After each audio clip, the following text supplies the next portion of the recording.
Subtitling ZDF 1801-2026. We are in the fourth year, day 329, since the beginning of the full-scale invasion. A warm welcome, I greet you, to the Daily Situation Report. In today's report, we see a further escalation of Russian attacks, while at the same time clear Ukrainian preparations for their own offensives, limited Russian territorial gains with high effort, as well as increasing strategic and economic isolation of Russia, above all with grotesque ideas about the Shadow Fleet. We'll get to that, so please stay tuned. You'll also see dwindling support from China and much more. The Ukrainian city of Kharkiv was hit by at least 7 rockets yesterday.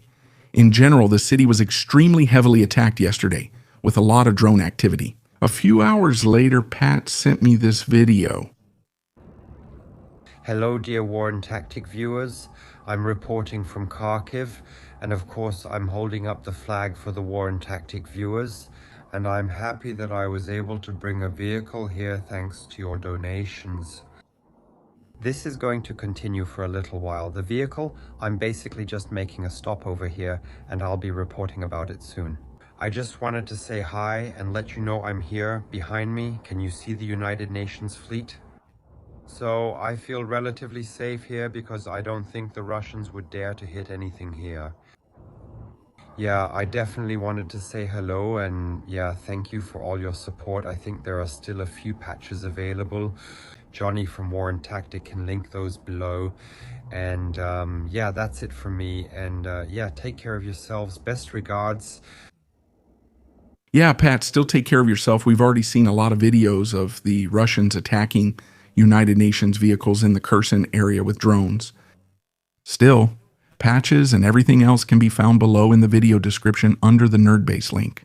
By the way, I also received field mail again. One of the loyal viewers, and of course a member of the Algo crew, was recently in Ukraine to get a picture of the situation and to find out how to provide the most effective support from Germany. A few good videos were also taken here in front of a Gerard 2 kamikaze drone, so you can all see how big they really are. We also see Kramatorsk, Kiev, and Kharkiv with the limited Silent 2 patch, the Algo crew patch, and again the War and Tactics supporter patch. That's what Pat had on his chest too.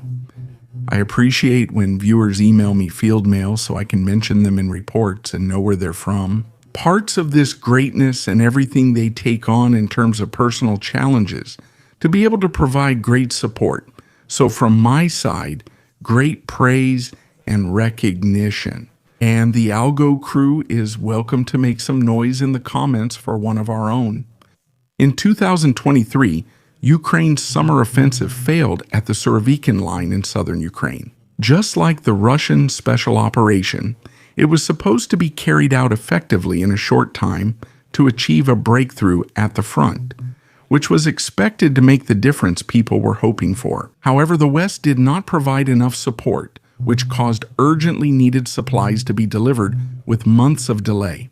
During this time, the Russians built a massive defensive line, which in some sections even contained 3 to 5 mines per square meter. After the failed offensive, Ukrainian commanders addressed the public and declared that 2024 would be the year of absolute defense. We shouldn't expect attacks since we've barely seen any offensives. There was blunt defense, so blunt that the Russians were often given the opportunity to hold territory without resistance. That means the Russians pushed the Ukrainians away from some position, and the Ukrainians then retreated a few kilometers further, but didn't attack the newly arrived and still poorly organized Russians. Then this year also came to an end, and people wondered what 2025 would look like. And here we see a still strong defense, which also allowed for the occasional counterattack or counterthrust, like at Devropilya or more recently at Kupiansk. Now we have 2026, the next year of war. What will this year look like for us?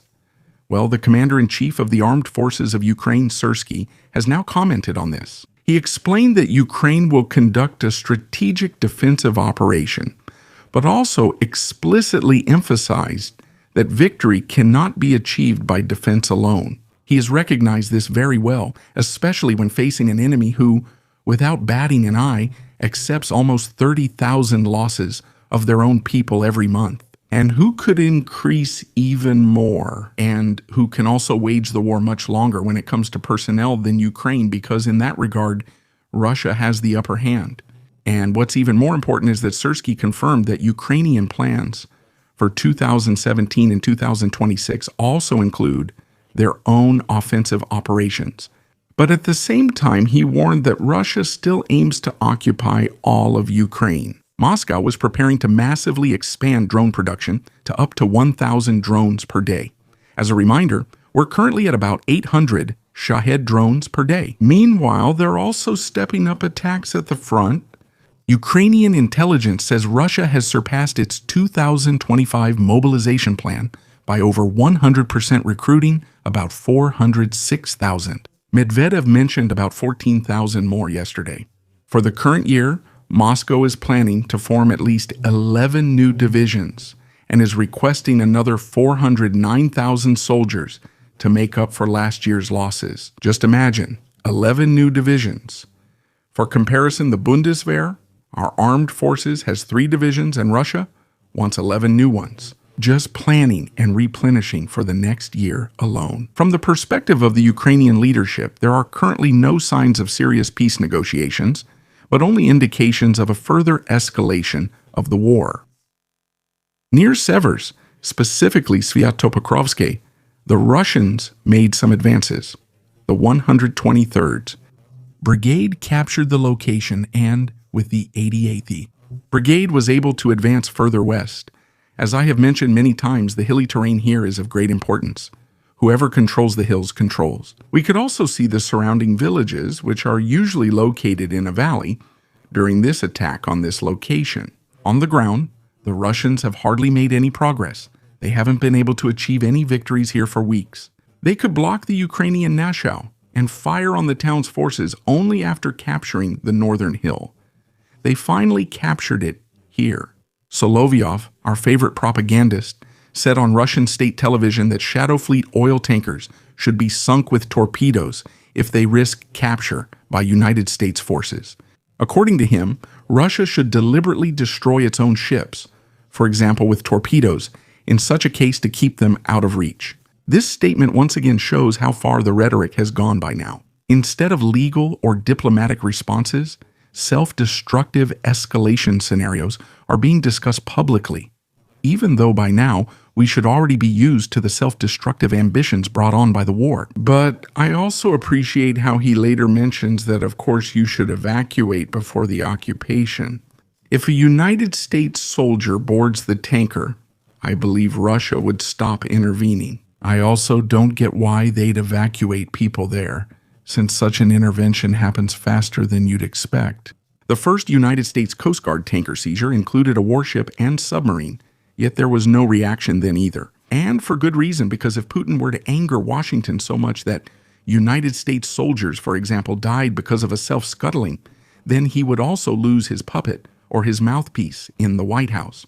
Apparently, China has not imported any electricity from Russia since the beginning of the year. According to the Russian business newspaper Kommersant, electricity purchases were already stopped as of the 1st.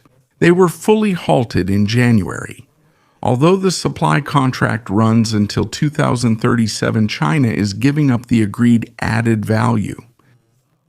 Until now, the Russian energy company Interau had supplied about 4 billion kilowatt hours of electricity annually to the Chinese State Grid Corporation. However, Interau stated that the contracts are still valid and that they are still in discussions with the Chinese side to fulfill them. The most likely reason for the halt is that Russian export prices have been higher than Chinese domestic prices since January 2026, making them economically unattractive. The Russian Ministry of Energy told Reuters that a resumption of deliveries is basically possible. However, this requires a request from Beijing and new mutually beneficial economic conditions. As I said 2 or 3 days ago, China is not thinking about Russia, but only about its own interests. And that's perfectly fine because they're also in a position where they can get away with it, they can afford it, while Russia has spent the last 4 years in a war. China made sure that they could push their own electricity prices below those of Russian suppliers, and now they are no longer dependent on their neighboring country. Thanks to all subscribers, channel members, and the alt crew, especially Colonel Renicky, Robert, Siller, Tiddick, Freddie, and Meyerhofer. Please subscribe, like, comment, and see you in the next report.